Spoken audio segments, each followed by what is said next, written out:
Witajcie! Jako APT jeżdżę po całej Polsce i spotykam się z transportowcami. Dzisiaj jadę na spotkanie z najsilniejszym człowiekiem w naszej branży. Kto to taki? Dowiecie się już za chwilę.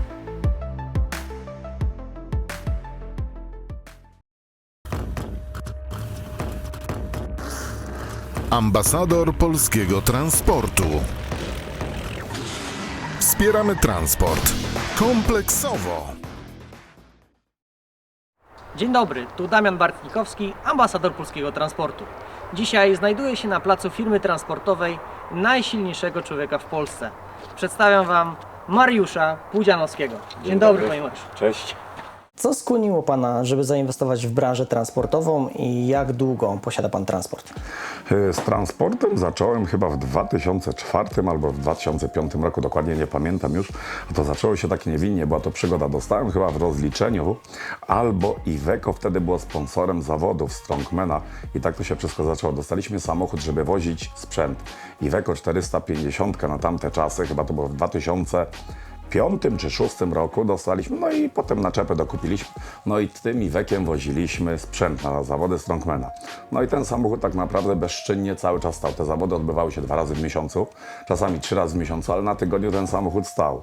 No i to jakieś tam koszty generowało. No to naczepę do niego dokupiliśmy jakąś platformę, no i puściliśmy go do blach pruszyńskich, żeby gdzieś to w międzyczasie na tygodniu woził gdzieś jakieś tam blachy, różne materiały.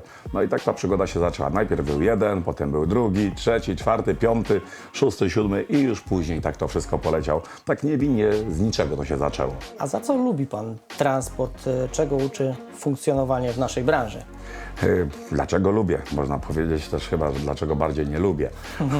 To na dzień dzisiejszy to ci, którzy mają transport, to zazwyczaj narzekają. Tak. Oczywiście, że ja też tam powiedzmy narzekam w pewnym stopniu, chociaż wiadomo, że jest to rentowne, nie narzekam, ale praca z ludźmi. Praca z ludźmi. Jest to środowisko bardzo specyficzne i ciężko z tymi ludźmi niektórymi się wziąć, się dogadać. Trzeba być bardzo elastycznym. Do każdego kierowcy, do każdego człowieka trzeba podchodzić indywidualnie. Nie da się podchodzić szablonowo. Jeżeli zaczniesz podchodzić tak szablonowo, czasy są jakie są, wreszcie będzie tak, że będziesz musiał sam jeździć, więc jest to środowisko kierowców bardzo specyficzne, no i do każdego trzeba podchodzić indywidualnie. Czy coś z życia sportowego, zawodowego wykorzystał Pan w transporcie? Tak jak w życiu sportowym, prywatnym trzeba i w transporcie trzeba być systematycznym. No bynajmniej systematyczność. Cały czas przeglądy, serwisy po każdej trasie trzeba obligatoryjnie. Trzeba każde auto obejść, zobaczyć, tu się śrubka poluzowała, tutaj lampka, tutaj coś tam. Jeżeli nie będziesz robił tego na bieżąco, to w pewnym momencie to auto staje. Podobnie w sporcie. Nie potrzeba nie wiadomo ile tego treningu robić, ale trzeba codziennie, pomału, systematycznie. Czyli planowanie i systematyka jest W bardzo transporcie ważna. oczywiście, że planowanie, systematyka, ciągle trzeba po prostu pilnować, chodzić koło tego. Nie ma czegoś takiego, że to jest samograj, że dobrze, masz auto, kierowcę wpuścisz i samo będzie pracowało. Nie.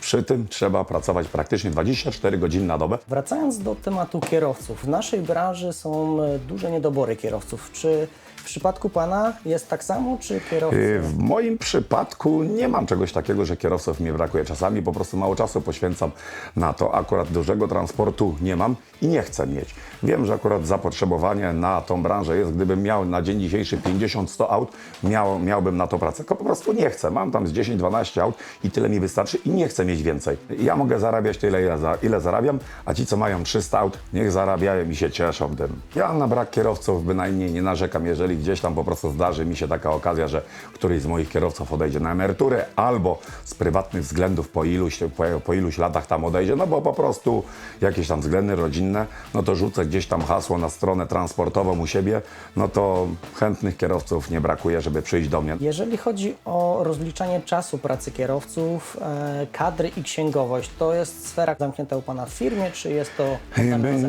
Mniej więcej tym orientuję się wszystkim, a tym wszystkim u mnie zajmuje się firma zewnętrzna. Są to firmy zewnętrzne, profesjonalne firmy, które takimi rozliczeniami się zajmują, dlatego że te przepisy w transporcie i polskim, i międzynarodowym cały czas się zmieniają. Żeby być na bieżąco, trzeba by tylko tym się zajmować, a ja dużo czasu spędzam na salach treningowych, marketingowych, wiele innych działalności jeszcze prowadzę, więc musiałbym tylko siedzieć, czytać i czytać. Jeżeli chodzi o Pana rozpoznawalność, czy ona pomaga w prowadzeniu firmy transportowej, czy przeszkadza, czy jest różnie?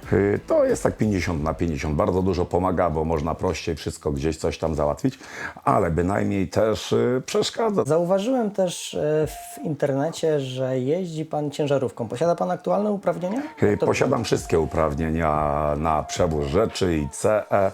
Praktycznie wszystkie prawo jazdy od góry do dołu mam.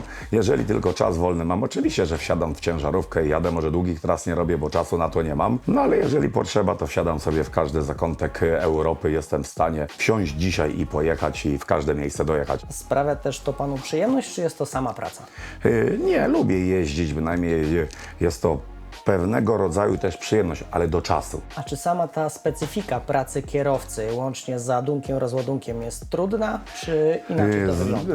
To zależy, jakie ładunki masz. Oczywiście, że jeżeli jeździsz na firance, to musisz te ładunki za każdym razem rozpiąć, spiąć, a jeżeli masz powiedzmy kilka tych ładunków i w ciągu jednej trasy musisz 3-4 razy plandekę rozpinać, no to już jest troszeczkę takie męczące, no ale jest to specyfika takiej pracy. Czego mogę Panu życzyć w nadchodzącym 2022 roku, jeżeli chodzi o transport? W transporcie przede wszystkim tylko spokojnie, nic więcej mi nie potrzeba. Zresztą sobie poradzę.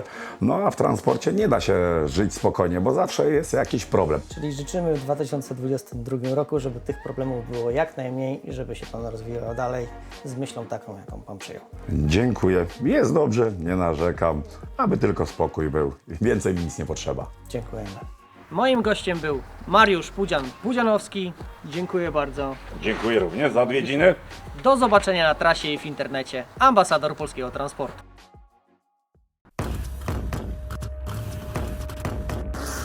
Ambasador polskiego transportu. Do zobaczenia na trasie i w internecie.